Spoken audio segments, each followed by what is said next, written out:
ನಮಸ್ಕಾರ. ನಮ್ಮ ದೇಹದೊಳಗೆ ಒಂದು ಅದ್ಭುತವಾದ ಸಂವಹನ ಜಾಲ ಇದೆ. ಒಂದು ರೀತಿ ನಮ್ಮದೇ ಸ್ವಂತ ಇಂಟರ್ನೆಟ್ ಇದ್ದ ಹಾಗೆ. ಅದು ನಮ್ಮ ಪ್ರತಿಯೊಂದು ಕ್ರಿಯೆಯನ್ನು ನಿಯಂತ್ರಿಸುತ್ತೆ. ಬನ್ನಿ ಆ ಜಾಲದ ಬಗ್ಗೆ ಇವತ್ತು ತಿಳ್ಕೊಳ್ಳೋಣ. ಒಂದು ಕ್ಷಣ ಯೋಚನೆ ಮಾಡಿ, ನಮ್ಮ ದೇಹದ ಬೇರೆ ಬೇರೆ ಭಾಗಗಳು ಒಂದಕ್ಕೊಂದು ಹೇಗೆ ಕನೆಕ್ಟ್ ಆಗಿರುತ್ತವೆ. ನಾವು ನಡಿಬೇಕು ಅಂದಾಗ ನಮ್ಮ ಕಾಲ್ಬೆರಳುಗಳಿಗೆ ಆ ಮೆಸೇಜ್ ಹೇಗೆ ಹೋಗುತ್ತೆ, ಅಥವಾ ಏನಾದ್ರೂ ಬಿಸಿ ವಸ್ತುವನ್ನು ಮುಟ್ಟಿದಾಗ ತಕ್ಷಣ ಕೈಯನ್ನು ಹಿಂದೆ ಕೆಳಿಬೇಕು ಅನ್ನೋ ಸಿಗ್ನಲ್ ಅಷ್ಟು ಬೇಗ ಹೇಗೆ ಸಿಗುತ್ತೆ? ಈ ಪ್ರಶ್ನೆಯೇ ನಮ್ಮ ಇವತ್ತಿನ ಚರ್ಚೆಯ ಮುಖ್ಯ ವಿಷಯ. ಈ ಎಲ್ಲ ಅದ್ಭುತ ಸಂವಹನದ ಹಿಂದಿರೋ ಮಾಸ್ಟರ್ ಮೈಂಡ್ ನಮ್ಮ ನರವ್ಯೂಹ. ಅದರಲ್ಲಿ 2 ಮುಖ್ಯ ಭಾಗಗಳಿದೆ. ಮೊದಲನೇದಾಗಿ ನಮ್ಮ ದೇಹದ ಕಮಾಂಡ್ ಸೆಂಟರ್, ಅಂದ್ರೆ ಹೆಡ್ ಆಫೀಸ್ ಅಂತಾನೆ ಕರೆಯಬಹುದಾದ ಕೇಂದ್ರ ನರವ್ಯೂಹದ ಬಗ್ಗೆ ನೋಡೋಣ. ಹಾಗಾದ್ರೆ ಈ ಕೇಂದ್ರ ನರವ್ಯೂಹ ಅಂದ್ರೆ ಏನು? ತುಂಬಾ ಸಿಂಪಲ್.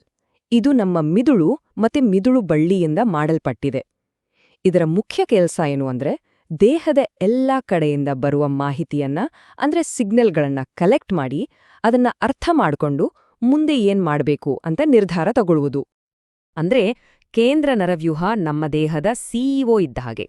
ಮಿದುಳು ಮತ್ತು ಮಿದುಳು ಬಳ್ಳಿ ಇದರ ಪ್ರಮುಖ ಅಂಗಗಳು. ಬಿಸಿ ಪಾತ್ರೆ ಮುಟ್ಟಿದಾಗ ಅಯ್ಯೋ ಕೈ ತೆಗಿ ಅಂತ ತಕ್ಷಣ ಆರ್ಡರ್ ಕೊಡುತ್ತಲ್ಲ, ಆ ನಿರ್ಧಾರ ತೆಗೆದುಕೊಳ್ಳುವುದೇ ಇದರ ಕೆಲಸ. ಇದು ಆಜ್ಞೆ ನೀಡುವ ಕೇಂದ್ರ. ಆದ್ರೆ ನೋಡಿ, ಸಿಇಒ ಒಬ್ರೇ ಎಲ್ಲಾ ಕೆಲಸ ಮಾಡಲು ಆಗಲ್ಲ ಅಲ್ವಾ? ಅವರು ಕೊಟ್ಟ ಆದೇಶಗಳನ್ನ ದೇಹದ ಮೂಲೆ ಮೂಲೆಗೆ ತಲುಪಿಸೋಕೆ, ಹಾಗೆ ಬೇರೆ ಕಡೆಯಿಂದ ಬರೋ ಮೆಸೇಜುಗಳನ್ನ ಅವರಿಗೆ ತಲುಪಿಸೋಕೆ ಒಂದು ದೊಡ್ಡ ನೆಟ್ವರ್ಕ್ ಬೇಕೇ ಬೇಕು. ಇಲ್ಲೇ ಬರೋದು ನಮ್ಮ 2ನೇ ಭಾಗ, ಪರಿಧಿ ನರವ್ಯೂಹ. ಇದು ನಮ್ಮ ದೇಹದ ಸೂಪರ್ ಫಾಸ್ಟ್ ಮೆಸೆಂಜರ್ ನೆಟ್ವರ್ಕ್. ಈ ಪರಿಧಿ ನರವ್ಯೂಹ ಅಂದ್ರೆ ನಮ್ಮ ಕಮಾಂಡ್ ಸೆಂಟರ್ ಇದೆಯಲ್ಲ, ಅಂದ್ರೆ ಮಿದುಳು ಮತ್ತು ಮಿದುಳು ಬಳ್ಳಿ, ಅಲ್ಲಿಂದ ಹೊರಡುವ ಎಲ್ಲಾ ನರಗಳ ಜಾಲ. ಇದರ ಮುಖ್ಯ ಕೆಲಸ ಕಮಾಂಡ್ ಸೆಂಟರ್ ಮತ್ತು ದೇಹದ ಉಳಿದ ಭಾಗಗಳ ನಡುವೆ ಕಮ್ಯುನಿಕೇಷನ್ ಮಾಡಿಸೋದು. ಇದು ಮಾಹಿತಿಯನ್ನು ತರುವ ಮತ್ತು ಆದೇಶಗಳನ್ನು ಕೊಂಡೊಯ್ಯುವ ಒಂದು ಸೇತುವೆ ಇದ್ದ ಹಾಗೆ. ಹಾಗಾದ್ರೆ ಈ ಮೆಸೆಂಜರ್ ನೆಟ್ವರ್ಕ್ನ ಕೆಲಸ ಏನು? ಸಿಂಪಲ್, ಕೇವಲ ಸಂವಹನ. ಕೇಂದ್ರ ನರವ್ಯೂಹ ಕೈ ತೆಗಿ ಅಂತ ಆಜ್ಞೆ ಕೊಟ್ರೆ, ಆ ಆಜ್ಞೆಯನ್ನು ಕೈಯ ಸ್ನಾಯುಗಳಿಗೆ ತಲುಪಿಸಿ ಅದನ್ನು ಮಾಡಿ ಮುಗಿಸುವುದೇ ಈ ಪರಿಧಿ ನರವ್ಯೂಹದ ಕೆಲಸ. ಒಂದು ಯೋಚನೆ ಮಾಡಿದ್ರೆ ಇನ್ನೊಂದು ಅದನ್ನ ಮಾಡಿ ಮುಗಿಸುತ್ತೆ ಅಷ್ಟೇ.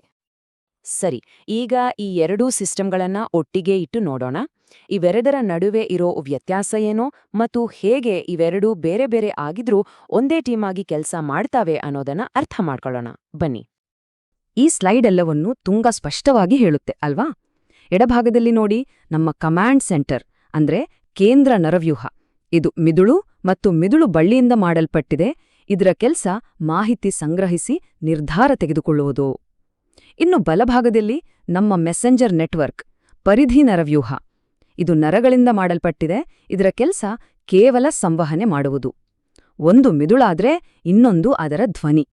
ಸೊ ಇಲ್ಲಿ ನಾವು ಅರ್ಥ ಮಾಡ್ಕೊಳ್ಬೇಕಾದ ಮುಖ್ಯ ವಿಷಯ ಏನು ಅಂದ್ರೆ, ಒಂದು ಸಿಸ್ಟಮ್ ನಿರ್ಧಾರ ತೆಗೆದುಕೊಳ್ಳುವ ಕಮಾಂಡ್ ಸೆಂಟರ್ ಆದರೆ, ಇನ್ನೊಂದು ಆ ನಿರ್ಧಾರಗಳನ್ನ ದೇಹದ ತುಂಬ ಸಾಗಿಸುವ ಸಂದೇಶವಾಹಕ. ಇವೆರಡೂ ಒಟ್ಟಾಗಿ ಸೇರಿದಾಗ ಮಾತ್ರ ನಮ್ಮ ದೇಹದ ಈ ಅದ್ಭುತ ಸಂವಹನ ವ್ಯವಸ್ಥೆ ಪೂರ್ತಿಯಾಗುತ್ತೆ. ಒಂದಿಲ್ಲದೆ ಇನ್ನೊಂದು ಕೆಲಸ ಮಾಡೋಕ್ ಸಾಧ್ಯವೇ ಇಲ್ಲ. ಹಾಗಾದ್ರೆ ಕೊನೆಯದಾಗಿ ಒಂದು ಪ್ರಶ್ನೆ. ಈ ಸಿಇಒ ಮತ್ತು ಮೆಸೆಂಜರ್ ಜಾಲದ ನಡುವಿನ ಕನೆಕ್ಷನ್ನಲ್ಲಿ ಒಂದು ಸಣ್ಣ ತೊಂದರೆ ಆದ್ರೆ ಏನಾಗ್ಬೋದು? ಮೆದುಳು ಕೊಡುವ ಆಜ್ಞೆಗಳು ಕೈಕಾಲುಗಳಿಗೆ ಸರಿಯಾಗಿ ತಲುಪದಿದ್ರೆ, ಅಥವಾ ನಮ್ಮ ಚರ್ಮಕ್ಕೆ ಆಗುವ ಸಂವೇದನೆಗಳು ಮೆದುಳಿಗೆ ತಲುಪುದೇ ನಿಧಾನವಾದ್ರೆ, ಈ ಅದ್ಭುತ ಜಾಲ ಎಷ್ಟು ಮುಖ್ಯ ಅನ್ನೋದ್ರ ಬಗ್ಗೆ ಯೋಚಿಸ್ತಾ ಇರಿ.